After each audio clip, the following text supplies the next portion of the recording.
우리 다 같이 사도신경으로 신앙 고백하심으로 11월 26일 새벽 예배를 하나님께 드리겠습니다. 나는 전능하신 아버지 하나님 천지의 창조주를 믿습니다. 나는 그의 유일하신 아들 우리 주 예수 그리스도를 믿습니다. 그는 성령으로 잉태되어 동정녀 마리아에게서 나시고 본디오 빌라도에게 고난을 받아 십자가에 못 박혀 죽으시고 장사된 지 사흘 만에 죽은 자 가운데서 다시 살아나셨으며 하늘에 오르시어 전능하신 아버지 하나님 우편에 앉아 계시다가 거기로부터 살아있는 자와 죽은 자를 심판하러 오십니다. 나는 성령을 믿으며 거룩한 공교회와 성도의 교제와 죄를 용서받는 것과 몸의 부활과 영생을 믿습니다. 아멘.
오늘 우리에게 주시는 하나님의 말씀은 요한계시록 4장 1절에서 4절 말씀입니다.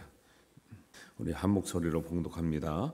이 일 후에 내가 보니 하늘에 열린 문이 있는데 내가 들은 바 처음에 내게 말하던 나팔 소리 같은 그 음성이 이르되 이리로 올라오라. 이후에 마땅히 일어날 일들을 내가 내게 보이리라 하시더라. 내가 곧 성령에 감동되었더니 보라, 하늘에 보좌를 베풀었고 그 보좌 위에 앉으신 이가 있는데 앉으신 이의 모양이 벽옥과 홍보석 같고 또 무지개가 있어 보좌에 돌렸는데 그 모양이 보석 같더라. 또 보좌에 돌려 24 보좌들이 있고 그 보좌들 위에 24 장로들이 흰옷을 입고 머리에 금관을 쓰고 앉았더라. 아멘. 오늘 말씀 좀 어렵죠? 요한계시록이 상징적으로 이렇게 표현하기 때문에 어려운데 좀 4장 들어가고 있는데요. 차근차근 정리하는 게 중요합니다. 우리 요한계시록 1장은 뭘로 시작하고 있었죠? 이는 예수 그리스도의 계시라 그랬습니다. 예수님의 말씀, 마지막 말씀, 성경으로 기록된 마지막 말씀을 계시로 주시고 계신다. 계시는 열어서 보여주시는 말씀이에요. 그러니까 이게 특정한 사람, 특정한 무슨 교주 아니면 특정한 목사님의 말씀이 아니라 모든 교회가 다 예수님의 말씀을 알고 모든 교회가 공유하도록 열어서 보여주는 말씀입니다. 그러니까 요한계시록 이해할 때 이 말씀을 자꾸 두렵고 공포를 조장하고 특별한 사람들의 것으로 우리만 알고 이런 차원에서 풀면 다 문제가 있다 그랬습니다. 성경의 그 의도가 안 맞으니까요. 예수 그리스도 계시라는 건 자꾸 계시를 이상하게 보니까 막 나는 계시를 받아서 이렇게 나오는 거지, 그게 아니라 계시는요 다 알으라고 보여주는 거예요. 계시는 열어서 보여주는 거예요. 열어서, 감춰서 보이는 게 아니에요. 열어서 보여주는 거예요. 열어서. 그래서 1장은 예수 그리스도의 계시인데 성령의 감동으로 주셨다라고 나와요. 자, 2장 3장은 몇 교회에 관한 예수님의 편지글을 주고 있죠. 7개의 교회에 관한 편지글을 2장 3장에서 주고 계시다. 그래서 7교회까지 말씀이 끝났고요. 4장은 어떤 내 말씀이냐면 하늘 예배, 제목이 하늘의 예배라고 되어 있잖아요. 하늘의 예배는 중심이, 주인공이 누구신 거예요? 하나님. 그래서 4장은 이제 이 요한계시록의 목적이 7교회를 통해서 말씀에 깨닫게 해서 어떤 예배를 드리기를 이렇게 원하셔서 이런 말씀을 주셨다. 하나님께 하늘의 예배를 드리는 데 목적이 있다라는 거죠. 그래서 4장은 하나님 아버지를, 우리의 예배의 대상은 하나님이시구나 라는 것을 아는 게 중요하고, 5장 가면 어린 양 이야기를 하는데 그 어린 양은 우리가 그래 하늘의 예배를 하나님께 드릴 수 있는 이유가 뭐냐면 어린 양의 희생이 있었기 때문에 우리가 하나님 아버지를 깨닫고 믿고 찬양할 수 있다는 것을 다 보면 이어지는 거예요. 이게 이어져서 1장 한 예수님의 계시, 2, 3장 7교회에 관한 예수님의 말씀, 4장은 예배의 대상이신 하나님, 그 다음에 5장은 예배를 드릴 수 있도록 우리를 인도하시고 회복시키신 예수님에 관한 이야기를 하고 있다라는 거예요. 그러니까 하나님에 관한 이야기를 하니까 우리는 못 봤잖아요. 하나님의 보좌를 본 적이 없고 하기 때문에 본 사람이 누구예요? 사도 요한이 환상으로 봤어요. 환상으로 보니까 그 표현할 방법이 이렇게 나오는 거예요. 우리가 상상하고 우리가 알 수 있는 방법대로 표현하다 보니까 막 보석 이야기 나오는데 진짜 그게 여기서 말한 녹보석, 홍마노, 이게 진짜 딱 그 보석이 아니라 그렇게 영광과 하나님의 위엄이 찬란하게 비춰진 모습을 최대한 표현하는 게 사도 요한이 이 당시에 사람들이 알 수 있는, 이해할 수 있는 언어로 표현하다 보니까 이렇게 보석으로 표현하는 거지. 그게 사람들이 오해를 해요. 하나님 나라 천국 가면 금덩어리들이 막 쌓여 있다, 막 보석으로 가득 가져 있다, 이런 개념하고는 좀 달라요. 그게 우리가 물질적인 개념으로 얘기를 하는 게 아니라 사람이 봤는데 환상으로 봤는데 그 표현하는 모습이 전달하려니까 사람들이 가장 이해할 수 있는 방법으로 표현하는 것이 이렇게밖에 표현이 안 되더라는 거죠. 진짜 뭐 가면은 보석 천지고 막 금덩어리 천지고 이렇게 이해하시면 안 돼. 그러면 하나님 나라가 너무 물질적인 수준으로 떨어지기 때문에 그렇게 생각을 하시면 안 됩니다.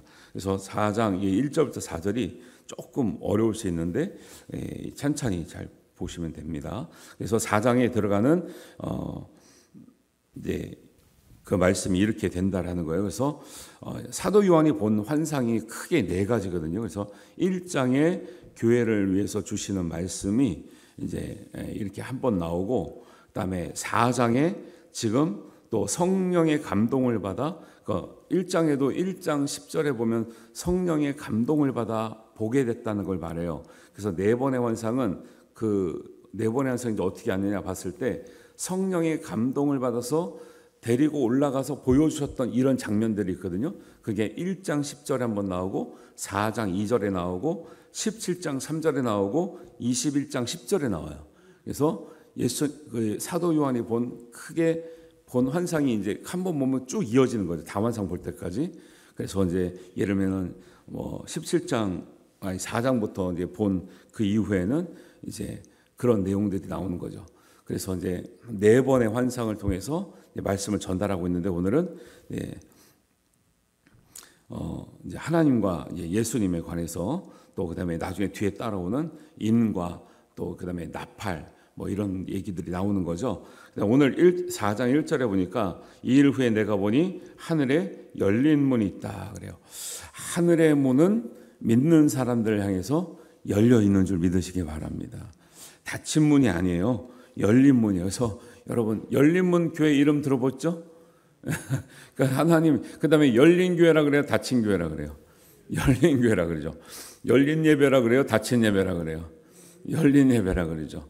우리의 마음도 열려 있고 하나님 나라의 문이 믿는 사람들 하여금 구원받을 사람으로 하여금 열려 있는 줄 믿습니다.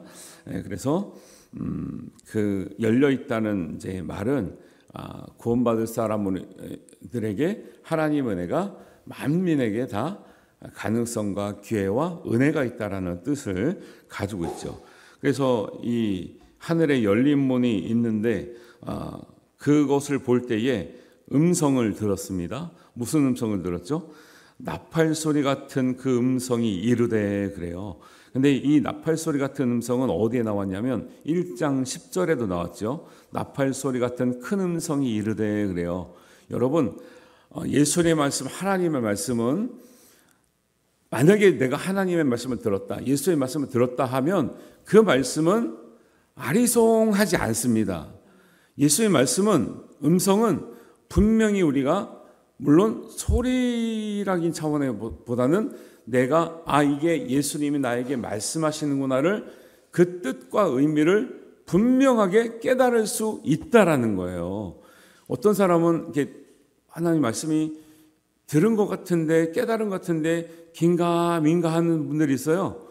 아니에요. 그거는 그런 말씀을 붙들고 행하시면 안 되고, 예수님의 말씀은 사도 요한이 들은 것처럼 나팔 소리같이 큰 음성이라는 게 소리의 볼륨을 얘기하는 게 아니라 하나님의 뜻은 듣는 사람으로 하여금 분명한 뜻과 이해가 가게끔 선명하게 깨달아지더라, 이 말씀하는 거예요. 여러분, 예수님의 말씀을 그렇게 깨닫게 되기를 바랍니다. 그것은 여러분들이 혼자 기도하다가도 들을 수도 있지만, 설교를 통해서, 찬송을 통해서, 묵상을 통해서, 또 자기가 깨닫는 하나님에 대한 이 모든 우리 기도를 통해서 깨닫게 되는 거죠. 그 사람들이 긴가민가 이런 말씀을 붙들고 여러분 막 하면 안 돼요. 하나님의 말씀, 예수의 말씀은 분명히, 나팔 소리는 분명해요. 왜냐하면 이 시대의 나팔 소리는 새벽을 깨우는 나팔도 있지만, 대부분 나팔이 언제 불려면 전쟁 나팔 소리, 누가 공격해 들어왔다, 아니면 우리가 지금 공격해야 된다, 이런 시그널이거든요. 이 소리를 못 들을 수가 있어요? 우리 민방위 훈련하면 사이렌 못 들을 수가 있냐고. 못 들으면 큰일 나는 거예요. 그래서 엄청나게 크게 라디오마다 방송마다 다 틀어주죠. 이런 소리로 예수님의 말씀을 비하고 있는데 애매하다? 애매할 수가 없어요. 애매하면 안 되는 거예요. 이게 내가 숨으란 뜻인지 지금 나오란 소리인지 공격하란 소리인지가 분명하게 들리는 게 나팔 소리예요. 그러니까 우리가 하나님 말씀을 애매한데 잘 모르겠는데 그럼 더 기도하셔야 돼. 하나님의 뜻은 분명하게 깨닫게 될 줄로 믿습니다. 그렇게 믿고 기도하시고 그렇게 믿고 분별을 하셔야 돼요. 애매한 거 없어요. 그 다음에 그 나팔 소리가 같은 음성이 이르시되 이런 소리를 말씀하는 거예요. 분명한 말씀이다. 근데 이제 1절에 보니까 하늘에 열린 문이 있다고 그랬어요. 이 당시 이 하늘의 개념도 우리가 좀 이해해야 되는데 우리 성경 공부할 때 보니까 제가 그걸 강조했거든요. 예수님께서 하늘로 승천하실 때 이것은 가상의 하늘이 아니고 내 마음으로 들어오셨단 말이 아니라 진짜 실제적인 하늘로 올라가셨다라고 말씀을 드렸더니 어떤 분이 애들이 그렇게 말하면 믿을까요? 그렇게 물어보시는 거죠. 애들이. 어른들은 이해를 하겠지만. 근데 이 당시에 하늘의 개념이 세 가지가 있거든요. 그래서 여러분 3층 천 얘기 들어보셨어요? 3층 천 얘기 못 들어보셨어요? 사도 바울이 계시를 환상을 경험했는데 오늘 요즘 이제 개역 개정에는 셋째 하늘이라고 돼 있는데 옛날에는 내가 3층 천을 갔다 왔다 뭐 이런 말씀을 해요. 못 들어본 표정들이시네 다. 셋째 하늘이 있다는데 그때 말한 그 이제 고린도전서 12장 2절에 보면 1, 2절을 보면 무익하나마 내가 부득불 자랑하노니 주의 환상과 계시를 말하리라. 내가 그리스도 안에 있는 한 사람을 아노니 그는 14년 전에 셋째 하늘에 이끌려간 자라 하면서 자기 얘기를 하는 거예요. 사실은 바울 얘기하는데 겸손하게 하기 위해서 그런 사람이 있다더라는데 그게 사실은 자기예요. 그래서 셋째 하늘에 올라가 그 환상을 보고 왔다라는 건 그러면 하늘이 그러면 첫째 하늘은 뭐고 둘째 하늘은 뭐고 셋째 하늘은 뭐냐. 여기서 이제 혼동이 있잖아요. 첫째 하늘은 우리가 숨 쉴 수 있는 공간이 이제 땅을 덮고 있는 공간이 이제 첫 번째 하늘입니다. 거기는 최소한 새들이 날아가는 공간이죠. 그 다음에 두 번째 하늘은 거기 뭐 비행기까지 날아다니는 거죠. 비행기가 몇 킬로 정도에서 뜰까요? 몇 킬로 정도에서 날아다닐까요? 기껏 해봐야 20킬로밖에 안 나요. 막 엄청난 뭐 100킬로 막 200킬로 올라가는 게 아니고 비행기가 다니는 그 수준이 우리 비행기 타시면 알잖아요. 밑에 보면 다 보이죠? 한 15km에서 20km 정도 수준밖에 안 된다니까요. 근데 더 올라가면은 왜 못 올라가요? 일단 공기가 없죠. 더 올라간 문제는 공기가 없어요. 두 번째 하늘은 사실은 그거보다 더 높은 하늘을 말해요. 해, 달, 별이 머무는 공간이에요. 해, 달, 별이 머무는 공간이 몇 킬로 정도 될까요? 아니 해만 생각해도 해가 몇 킬로인데요. 내가 몰라서 적어왔어요. 1억 5천만 킬로예요. 1억 5천만 킬로. 그래서 거리로는 어떻게 가냐면 광년이라고 하잖아요. 광년이면 빛의 속도로 1년 가는 거리인데 태양이 좀 가까운 별이래요. 이제 수금지와 목토 천해명의 행성이라서 별이라 안 그러고 예를 들면 태양도 별 중에 하나인데 가장 굉장히 큰 태양 그 별이죠. 근데 가장 가까운 별이 태양이라고 그러는데 빛의 속도로 8분을 가야 된대요. 1억 5천만 킬로미터가 빛의 속도로 8분을 가는 거리인데 우리는 그래서 광분이라 그래요. 1분의 빛의 속도로 가는 속도. 근데 8분을 가야 된대요. 어마어마한 거죠. 근데 우리는 광분이란 얘기 잘 안 쓰고 별을 얘기할 때 광년이라고 써요. 광년. 빛의 속도로 1년 동안 가는 게 광년인데 태양을 뺀 가장 가까운 우리가 눈으로 볼 수 있는 별이 어느 정도 거리인 줄 아세요? 4광년이에요. 4광년. 빛의 속도로 4년 가야 우리가 눈으로 보는 그 별은 어디서부터 온 빛이다? 4광년 떨어진 데서 온 빛이라는 거예요. 그게 둘째 하늘이에요. 그게 둘째 하늘. 그러니까 그 별들이 머무는 공간은 이미 우리의 상상의 수준의 인간의 영역을 벗어났어요. 그런데 셋째 하늘이라고 바울이 말했고, 예를 들면 요한계시록에 나오는 하나님이 계신 그 하늘은 그 위의 하늘이에요. 그 위의 하늘. 그러니까 눈으로는 볼 수 없는 초소죠. 이 초소는 하나님이 계시는 영적인 초소, 그 다음에 우리가 믿는 자들이 하나님과 함께 머물 수 있는 영적인 공간, 구원의 공간을 말해요. 그러니까 인간적인 물리적인 것으로 설명할 수 없죠. 그런데 예수님은 하늘로 올 때 어디까지 가셨는지 모르지만 이것은 자꾸 예수님이 마음에만 계시고, 아니 무슨 하늘로 가서 어디 살 데가 있냐, 이렇게 말하면 그 문제가 있어요. 왜? 성경은 예수님이 우리가 올라가신 본 그대로 내려오신다 그랬지, 새 예루살렘도 하늘에서 내려오신다 그랬지, 우리가 못 봐서 그렇지 하늘의 어딘가에서 하나님이 우리 새 예루살렘을 준비하고 있는 줄 믿으시기 바랍니다. 그게 성경적이지, 자꾸 천국이 우리 안에 있다고 예수님 말씀하지만 그거는 통치의 개념으로 말씀하시는 거지, 진짜 하나님의 나라가 여기 안에 들어가 있다는 게 아니고, 아니 그러면 부활한 모든 사람이 거처할 초소가 필요한데, 그러면 우리가 부활해서 우리 마음으로 들어가요? 이 말이 돼야 안 돼요. 근데 이거를 신학대학 교수님이 이렇게 얘기한다니까. 천국이 우리의 마음에 있지 어떻게 예수님이 하늘에서 어디 계시냐는 거야. 그거는 자기 생각으로 생각하는 거예요. 우리 수준으로 생각하니까 그렇게밖에 안 되죠. 예수님이 그런 분이에요? 하나님이 그런 분이에요? 그 우리가 우주를 이해해요? 이해 못하죠. 그러니까 하나님을 있는 그대로 이해해야 되는 건데, 성경대로 이해해야 되는데, 우리가 우리식대로 하니까 아유 예수님 하늘나라 가서 어디 사시냐, 공기도 없고 한데, 예수님 문 닫아놨는데 들어오신 건 어떻게 이해할 거예요? 신령한 몸으로 변화돼가지고 문을 닫혔는데 들어오셨다 그랬는데, 이런 것들이 우리가 우리식대로 그다음에 여기서 막 만들어내면 이단되는 거예요. 그래서 성경에 나오는 하늘의 보좌는 우리가 상상할 수 없고 표현할 수 없지만 우리 눈으로 보는, 우리가 숨쉬는 공간을 넘어, 별들이 거하는 공간을 넘어 정말 하나님의 거룩한 공간이 있겠구나라고 믿기를 바랍니다.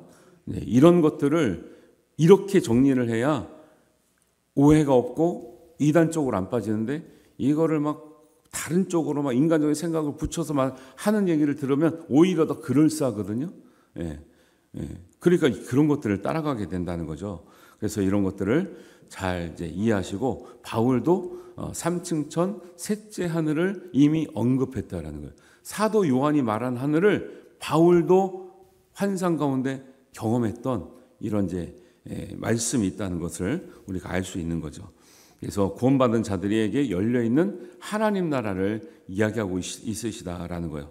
두 번째는 내가 곧 이제 1절에 보면 2절에 보면 내가 곧 성령의 감동이 되었더니 보라 하늘에 보좌를 베풀었고 그 보좌 위에 앉으신 이가 있는데, 이렇게 말하잖아요. 여러분, 성령이 감동이 되면 다른 여러 가지 은혜도 받을 수 있는데 가장 중요한 것은 보좌에 앉으신 이를 우리가 알아보는 일이에요. 여러분, 성령이 감동이 됐는데 보좌에 앉으신 이는 알아보지 못하고 다른 것을 뭐 경험한다? 이거는 별로 바람직한 것이 아니에요. 보좌에 앉으신 이가 누굴까요? 지금 답이 뭘로 나왔어요? 하나님도 나오고 예수님도 나왔죠? 이래서 물어보는 거예요, 제가. 보좌에 앉으신 이는 누굴까요? 하나님이세요. 예수님 어디 앉아 계실까요? 아니, 사도신경에 맨날 외우시잖아요. 하나님 보좌 우편에 앉아 계시다가, 그러니까 이거를 볼 때 사람들이 어떤 분이 그냥 막연하게 예수님이신가 보다. 좀 예수님이 말씀하시니까 예수님 아니라니까요. 예수님 어디 앉아 계셨다 그랬어요? 보좌 우편에 앉아 계셨다 그랬죠. 보좌 우편도 보좌인데 우리가 이렇게 보좌에 계신 이를 봤다 할 때는 하나님을 본 거죠. 이거 구별을 하셔야죠. 제가 모를 것 같아서 모르겠더니 역시나 예수님이 딱 나오잖아요, 지금. 그죠? 예수님은 보좌 우편에 앉아 계시다. 그런데 정말 놀라운 건 어저께 말씀 기억하세요? 그러면은 우리가 감히 하나님 나라 가면은 그냥 뭐 옛날 부흥회 가면은 우리가 여기서 뭐 이렇게 상급을 못 쌓으면 천국 가면 무슨 모자래요? 개털 모자라고 들어보셨죠? 어떤 분은 금면류관 쓰고 있고 어떤 분은 개털 모자. 죄송한데 제가 성경을 봤을 땐 개털 모자는 절대 없습니다. 걱정하지 마시길 바랍니다. 개털 모자는 천국에 절대 없는 모자예요. 그런 모자 없으니까 걱정하지 마시고 다 금면류관 받게 될 줄 믿습니다.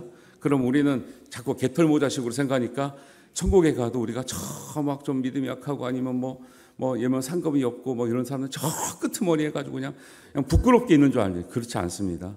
뭐라 그랬습니까? 7개 말하는데 마지막 교회 라오디게아 교회에게 뭐라 그랬어요? 3장 21절에 이기는 그에게는 내가 내 보좌에 함께 앉게 하여 주기를. 예수님이 그래요. 그러면 우리는 보좌 가운데 앉는다는 거예요? 보좌 우편에 앉는다는 거예요. 그렇죠. 예수님이 보좌 우편에 계시니까 우리는 그 예수님의 옆에 앉겠죠.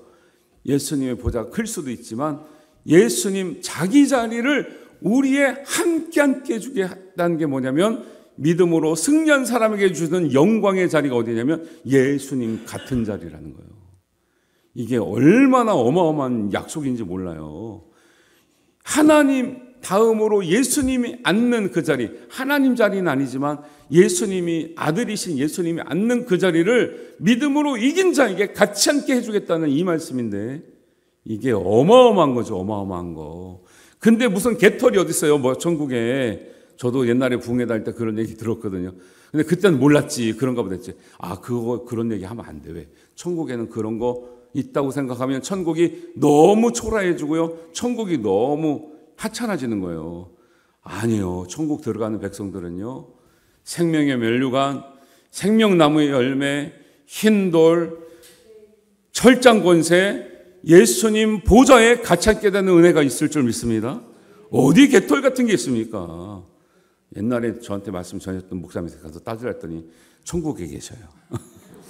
천국에 있어도 제가 못 따지는데. 그러니까 천국을 그것도 교훈 삼아 말씀하시는 교훈 삼아 열심히 하라고 그분을 욕하는 게 아니에요. 근데 우리가 그렇게 배워서 천국이 너무 하찮아지게 가슴에 감동으로 오질 않는다는 거예요. 우리가 천국 가면 그냥 막 저 끄트머리에 있는 게 아니에요. 예수님의 보좌는 그래서 어마어마하게 클 거라고 생각해요. 하나님도 크신 우리가 사이즈로 말할 수 없지만 왜 믿고 이긴 사람들이 예수님 보좌에 같이 앉으려면요 한두 명 앉겠어요 거기에? 여태까지 정말 순교하고 믿음을 지키며 교회를 위해서 헌신했던 사람들이 믿음의 사람들이 얼마나 많은데요. 그게 14만 4천 명만 되겠냐고 하는 거예요. 그게 어마어마할 건데 지들끼리 가려고 지들만 하려고 그렇게 이기적으로 14만 4천을 딱 숫자로 얘기하는 그 사람들은 제가 볼 때는 천국 갈 마음이 아니야. 천국 갈 생각들이 아니고요. 천국 갈 믿음이 아니에요. 그런 사람들은. 어떻게 자기끼리만 인류 역사상 믿음의 사람들을 다 배제하고 지금 21세기에 자기들끼리만 간다고요? 말도 안 되는 소리 하고 있어. 진짜. 좀 진짜 어디서 한번 붙어야 되는데. 근데 그걸 넘어가고 있으니 제가 속이 터지는 거죠. 그것도 교회 다녔던 사람들이 넘어가고 있으니 성령의 감동이 되면 보좌에 앉힌 하나님을 분명히 알아보고 우리의 찬양의 대상이 누구신지 우리의 찬양을 받으시는 분이 누구신지를 알고 찬양하니 찬양이 감동이 된다 안 된다. 그 감격으로 찬송하시기를 바랍니다. 그러니까 그 감동이 없으니까 뭐야? 대충 하는 거죠. 그냥 대충.